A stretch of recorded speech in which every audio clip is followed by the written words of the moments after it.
Good morning, everyone. Thank you all for being here. Brad, thank you so much for being here. We have so much to cover in just 20 minutes because OpenAI is no question a once in a generation, once in a lifetime type company. And what's so interesting to me about the innovation and really AI revolution that it's leading is that it's doing so not to disrupt established companies and industries, but in partnership with them, and in partnership in a way that we really haven't seen for the last waves of tech innovation and tech startups. So what I'm hoping we could really dig in today is how OpenAI is acting as a partner, an ally to help companies across every single possible sector navigate this new technology of artificial intelligence and how to customize it to their data set. So Brad, as COO of OpenAI, you are in charge of the business of the operation. And you just had a new partnership that was announced this morning. Since at CNBC, we like to start with the news. Tell us about OpenAI's new API partnership with Stack Overflow. What does it mean practically for your customers? Sure. Well, it's great to be here. It's great to see all of you. Thank you to Milken for hosting this, and great to be with you, Julia. OpenAI is a unique company.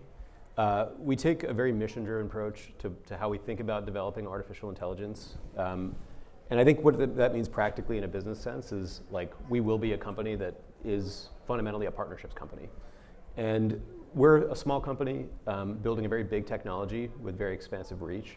And so how we bring that technology to the world almost has to be in partnership, and getting to a model that we can build on and have it be repeatable and additive to our work, but also have our work be additive out in the world is the core. Stack Overflow is a great example. We announced that partnership this morning. One of the use cases of ChatGPT that's most popular is as a coding assistant. So if you're a software engineer, self-reported at least, a lot of software engineers sit with ChatGPT open in one window and their coding terminal open in the other. And so this is a partnership that enables Stack Overflow to bring their resources into ChatGPT in a very native way, helps us improve the quality of ChatGPT as a coding assistant, as a coding reasoner, and hopefully makes Stack Overflow a lot more productive in their ability to assemble interesting data sets that make coders more productive.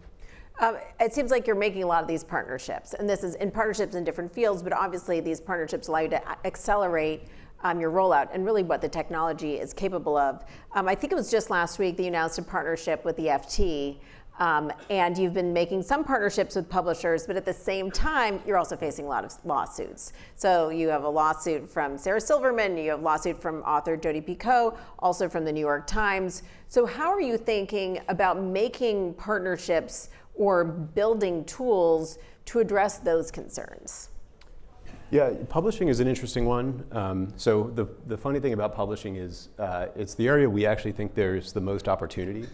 If you fundamentally think about what AI is and the opportunity that AI holds, it is the world's most advanced tool for engaging with, understanding, generating information. And publishing is fundamentally the business of engaging, creating, and generating information. And so how you think about aligning those two objectives and what the technology can bring to that industry, how it can enhance journalism, how it can enhance the quality of reporting, how it can enhance user experience and the ability for readers to engage with content. We think the opportunity set is endless. We've been fortunate. We've had a number of publishers that have wanted to work with us to pursue that. We're very early in figuring out what that looks like. And so we're just at the beginning of this process. I suspect we'll have more to say on this very soon. But we think it's absolutely critical and it's a priority for us. And it seems like this idea of the kind of partnership you had with FT, do you think we should expect more of those types of partnerships going forward? I think so, yeah. We really look for how to diversify perspective and what we bring to ChatGPT and how we think about AI's ability to engage with the industry. So financial reporting, for example, very different shape than current events and politics, very different shape than lifestyle reporting. So it's important to have every type of content, every viewpoint. And these tools are fundamentally reasoning engines. And so helping people explore the full space of what is written about, what's conveyed, the public opinion, we think that's the great opportunity. I hope I am not too quickly replaced by an OpenAI tool. But I'm sure it would be a really great one if it did replace me and my colleagues. So let's talk a little bit about sort of where we are right now in terms of enterprise adoption. There was just a great case study, an article in the Wall Street Journal about your work with Moderna. I've also read amazing analysis of what's going on at Oscar Health, at Klarna. If you had to sort of plot out where we are in the life cycle, about 18 months after ChatGPT launched, where are we in terms of enterprise adoption? Yeah, so this is where I spend a lot of my time, and it's probably been the most interesting kind of emergent thing, I would say, this year. So I was on this stage, or a similar stage, last year at this event, and I swear to God, most of the people in the room, and it was a room about this size, had never heard of OpenAI. They'd heard of ChatGPT. They thought the company that I worked for was called ChatGPT, and they knew that it was being used in their company, but they didn't quite know how. But they wanted to better understand that. And so actually almost starting at that exact point, we kind of set off on this journey to figure out, A, where are people using this type of technology in the enterprise? And B, what are the tool sets that we need to go build to accelerate adoption in the enterprise? And so here we are a year later, very convenient. And we've since built ChatGPT Enterprise as an enterprise class version of ChatGPT. We see now penetration at about 92% of the Fortune 500 is using ChatGPT as a tool. We've now gone to over 600,000 individual users of ChatGPT in enterprises, and so the adoption has been remarkable. It's a horizontal technology, and so there's not one industry where we think there's clear fit versus another. They're not being fit. We think it's a fit that is it's a tool that has fit kind of everywhere. And so we expect that growth curve to continue, but we are still really at the early innings of this. I'm curious, can you, to just sort of pull the audience here, how many of you use ChatGPT on a regular basis? Pretty good. And how many of you have your company sort of prioritizing engagement with AI or adoption of AI tools? Also so interestingly, good, yeah. But less than the number of people who are using it on a personal basis. Who is driving the adoption of ChatGPT? Is it coming from the top down?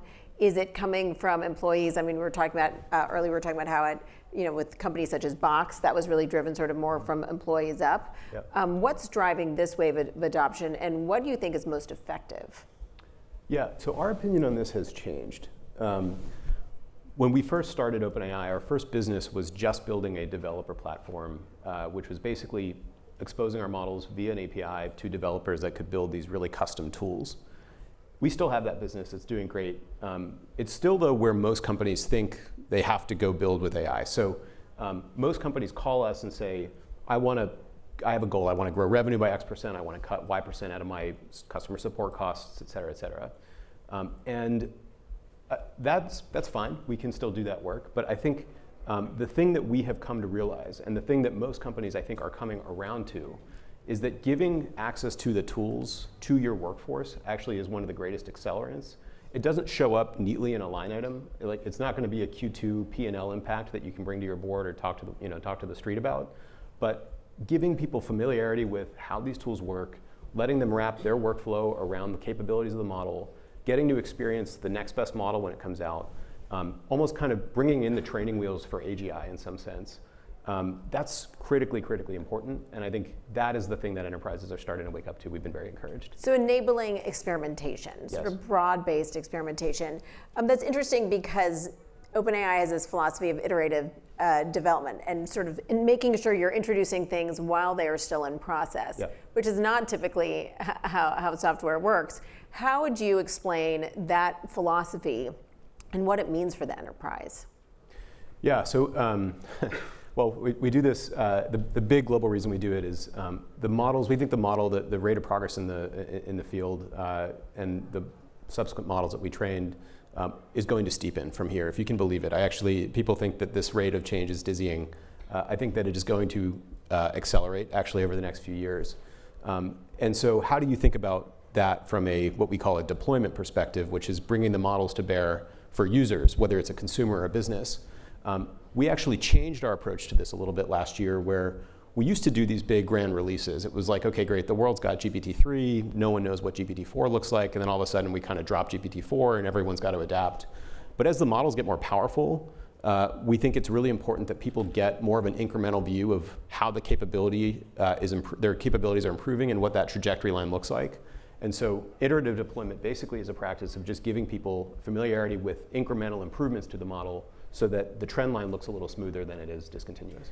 And so what is the value of a company adopting an AI first sort of perspective or approach from the top down? Moderna, it seems like, is a good example of a company that said, we are going to prioritize deployment of AI. What does that mean in practice? And what is the advantage of that if it becomes a priority of the CEO like it was for Moderna? Yeah, I think it's hard to do it piecemeal. And that's not to say you need to go tomorrow and figure out how to like fully AIify your company. But I kind of go back to like, if you think about like trying to adopt the internet into your business, like no business, no modern enterprise can function without the internet today. But it would have been weird to kind of start and say, well, I'm just going to give the internet to like my finance team. And so we kind of have the same perspective here, is trying to kind of come at this with a blanket approach of, let's give everyone access. Let's diversify the number of projects that we're doing to include different parts of the company. Let's think about our priorities both on the basis of our internal operations, but also the types of products we can build and what we can enable for customers. We think all of that type of work is important, and taking that broad-based view is really critical. So walk us through sort of Moderna's uses of AI and how they stand in contrast to, say, Klarna. Klarna was the first fintech to deploy OpenAI. And reading these case studies, it's just striking to me how incredibly varied the potential is for what these tools are used for. Sure. So Klarna is a good example. So Klarna implemented GPT-4 into their customer support team, and they built an entirely bespoke tool set that now does the work of about 700 customer support agents. And it's reduced the time it takes them to address any given ticket from about 11 minutes per ticket to about 2 minutes per ticket, and it's reduced kind of repeat inquiries from that any given customer by about 25%. So they're seeing amazing results. They're very sophisticated in their adoption of AI. So Sebastian's the CEO at Klarna. He's like a fanatic about AI, and that type of implementation was kind of first of its kind. But increasingly, we're seeing now templates emerge that allow other companies to adopt in the same style.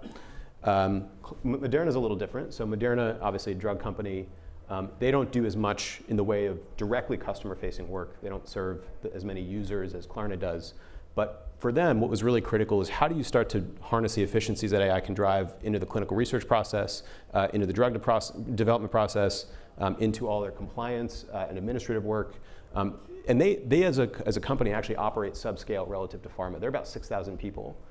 And so the impetus at Moderna really is to think about how do we maintain this very focused and narrow culture of just being able to accelerate drug development and not have to overburden the company with a lot of the administrative work that and overhead that most drug companies have kind of built up over the years. So they take a very different approach to thinking about it. Yeah, it's interesting. You referenced something vis-a-vis Klarna, your technology doing the work of 700 employees. And that's the elephant in the room, I think, for a lot of CEOs, which is how many jobs are going to be replaced by AI? Are there going to be mass layoffs that impact the society as a whole? What are we really looking at in terms of sort of the impact of AI on unemployment? And we were talking about this backstage, and I was a little surprised to hear that you don't really think jobs are going to be lost as a result. Why not? Yeah, no, I don't. I think that there will be the normal cycles of churn in the labor force as the labor force kind of repositions itself in this world. There's going to be certain areas that feel, in a few years, it will wonder why we ever staffed people to do those jobs. But there'll be other areas that emerge that we can't even envision now that are emergent because of the implementation of this technology. And so we have an incredibly dynamic global economy.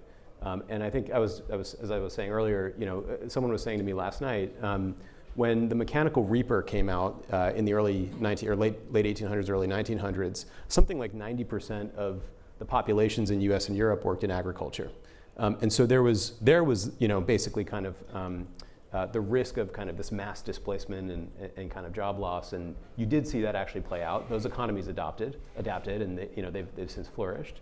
I don't think you will see the same thing happen here. We have a much more diversified economy. We have a much more resilient economy. We've got, I think, the nature of how this change rolls out into the global economy. I think the rate of development of the technology will be very fast, but eventually you're going to have to figure out all of the networking and wiring and plumbing that it takes to get the technology into the place where it can be impactful. That will take time. And so it's not the thing that concerns me. The thing that actually concerns me is that we don't adopt it fast enough. We are in an economy that where real GDP growth is not as high as it needs to be. Certainly that's true in the United States. We see there's massive areas in the economy that are ripe for, I think, the type of benefits that this technology can bring. And so our focus is actually how do you bring it faster and enable it in ways that it can be maximally impactful. I know we're running short of time, so I'm going to do a little bit of a lightning round here. And one is, OpenAI is an open source company. What does that mean to you, and what do you think the misperception of that is by your enterprise customers? So we do open source some models, we don't open source others. We take a balanced view on this, which is open source is really healthy. It's great for the ecosystem. We will, I think, continue to open source models on some cadence, but for the frontier systems, for the bigger systems, we think it's important to understand how those systems work, and for those to be accessed through kind of a more centralized provider where we can work in partnership with companies to implement them in ways that are safe. And so, sorry, look like you're going to. No, I was saying, but do you think that's misunderstood? I think what's misunderstood is that most people actually just want to access them in the easiest way possible. Open source is great, but it's the degree of difficulty on using open source technology is very high. And so our goal as a company is to broaden access as much as possible. We want anyone in the world to be able to pick up OpenAI technology and get from experimenting to building to production in a matter of hours. And we'll continue to build products toward that end. That's really our mission. Do you think there will be legislation, either out of the EU, which is typically led tech legislation, or the US, that could meaningfully impact or hinder your ability to grow? Well, certainly Europe is looking at this issue probably a little more intensively than the United States is right now. I think that we've been pleasantly surprised, I would say, with the kind of global regulatory conversation. It's been pretty balanced, I think, so far. It should continue, I hope. I think there is an ongoing conversation that needs to happen, especially around how we think about future systems as we learn more about how these systems work. I think it would be a mistake to overregulate today's systems. I think we just need to be careful not to kind of stifle innovation. But we've been very encouraged by the nature of the conversation. I know here at Milken there are a lot of conversations about the global energy ecosystem. How are you thinking about the energy requirements, not just for your systems today, but as you continue to grow? And how are you going to manage that? Sort of keeping up with the pace of energy demands, not to mention the GPU demands. Yeah, we think this is a big risk. So if you look at kind of what the rate of growth of the supply chain is today, just on a run rate basis, relative to what we think the demand for this technology will be in 5 years' time, 10 years' time, there's a really big divergence there. And so how the world kind of reorganizes itself to assemble land, power, data center space, is going to be, reorient the supply chain ideally, is going to be a real question. And we're participatory in that conversation. I think every AI company should be participatory in that conversation. But this is really one of the great challenges I think that society is going to have to grapple with in the next few years. Yeah, it's going to be a big one.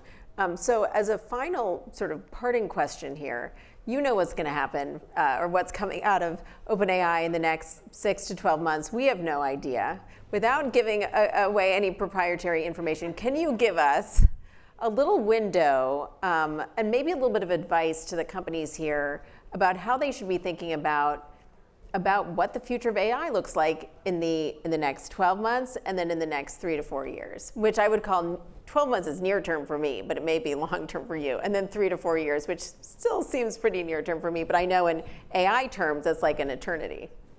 Yeah, I've stopped making 4-year predictions, but at least in the next, call it 12 months. So I think the systems that we use today will be like laughably bad. They are laughably bad. I think we will look back in a year and realize how laughably bad they were.